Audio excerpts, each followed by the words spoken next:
Menopause അതായത് periods അവസാനിക്കുന്ന ഘട്ടം, ഏകദേശം ഒരു 50 ആ ഒരു ഏജിലാവുമ്പം ലേഡീസിൻ്റെ പീരീഡ്സ് നിൽക്കും.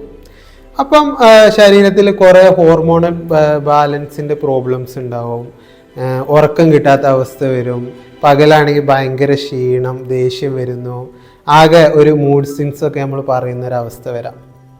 ഇതിൽ നമ്മൾ പ്രധാനമായിട്ടും അഡ്രസ്സ് ചെയ്യേണ്ട ഒരു പ്രശ്നം മെൻ്റൽ സ്ട്രെസ്സാണ്.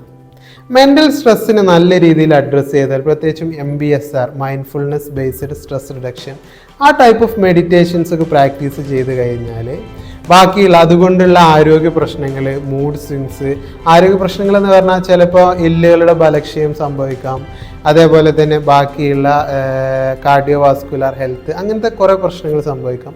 അതൊക്കെ നല്ല രീതിയിൽ മാനേജ് ചെയ്യാൻ വേണ്ടത് ആ സമയത്ത് നിർബന്ധമായിട്ടും MBSR ടൈപ്പ് ഓഫ് മെഡിറ്റേഷൻ ചെയ്തിരിക്കണം.